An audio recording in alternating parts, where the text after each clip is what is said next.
Mr. Secretary, I think you would acknowledge that there is a need for beds in state veterans' homes, and that is why the Department of State Home Construction Grant Program is important. And the chairman mentioned his concern that this particular account has been cut by $105 million.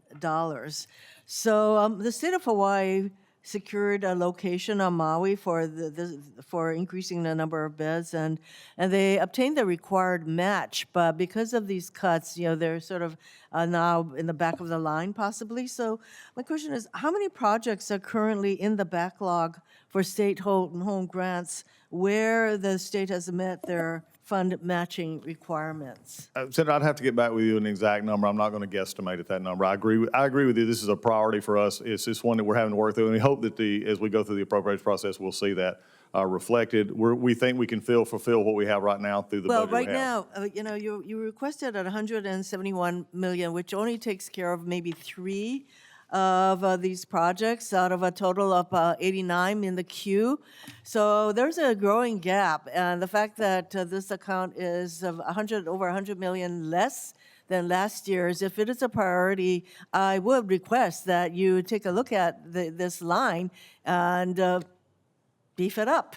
Be happy to, Senator. Okay, so this is something that the chair and I definitely agree on, and I would say probably the other members of the committee acknowledge the importance of this grant program. So you need to increase the amount for the program. Next question. Over 2 years ago, Congress gave the department the authority to provide direct care to U.S. veterans in the freely associated states. So that would be Palau, Micronesia, and the Marshall Islands. And we recruit from these federated states or freely associated states, and they sign up to serve our country in great numbers. And so through the compact of free associations, we promised that we would take care of them, provide certain kind of care, and it's been slow going.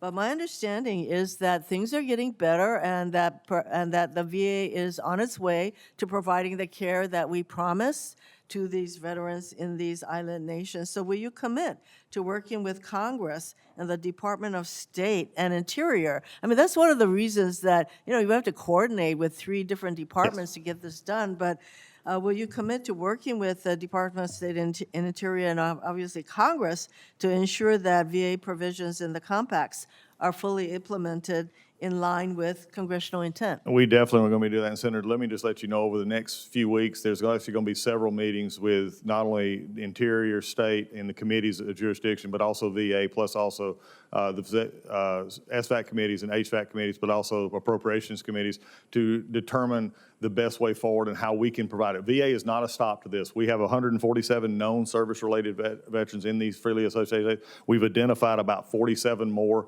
We're willing to do it. The regulations on telehealth and some of the others, we just need help. But we're committed to doing that. Yeah, we're supposed to provide with mail, pharmacy, telehealth, beneficiary, travel.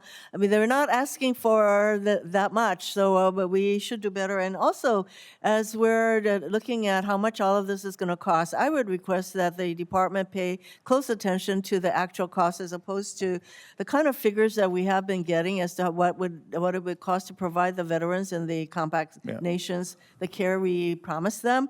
I think that the amounts have been vastly inflated, so we need accurate figures so that we can provide the resources that it will take. I agree with you. That's been one of my frustrations when I first came in and began to look at this. This was laid on my plate as to actually what the costs were. Let me make one clarification. It's not as simple as telehealth and medicine. We have to have agreements with those countries to be able to do that in their countries. That's been one of our holdups, and we believe when we get everybody at the table, this state in particular could help us with that. But we can't just all of a sudden do some of these things without some agreements in the countries of origin, especially whether it's mail-order drugs or things like that. So if there's anything that we can assist you with that kind of situation, we'll do that, because there's no question that the compact nations are really awaiting the kind of support from VA that their veterans deserve.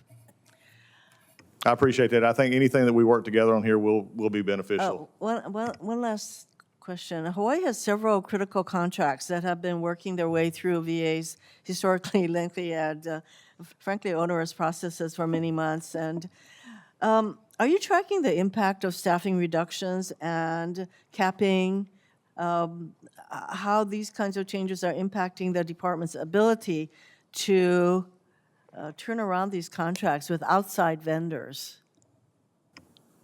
Senator, I'll be happy, if you have specifics, please get that to me, and I'll find out where the contract process is. I don't think it's not a staffing issue, it's maybe just the way that, unfortunately, our contracting in VA and many other federal agencies is slow. Let me just very quickly identify the two contracts. There's Okay. a sharing agreement between VA, PIH, VAFIX, and the Army to provide needed resources to both the veterans and service members who get care at Triple Air. So this is like a dual kind of a situation at Oh, is this, Triple Air. are you speaking of, and I apologize for interrupting, I didn't mean to, but is this DOW and us working together on this?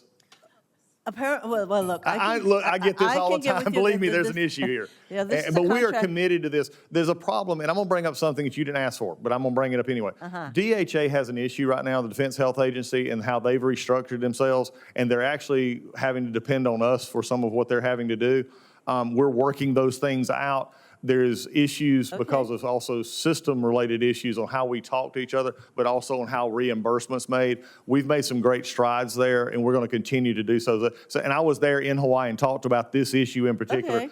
That should have already been done. I appreciate you bringing it up. Okay, I will find out why that hadn't been done. Okay, the second contract is relating to payments to the University of Hawaii for services to the Center for Pacific Islander Veterans Health. So those are the two contracts that we're having some difficulty in moving along, so. Thank you, Senator. I I'll be happy to look appreciate into your that. help. Thank Thank you. you.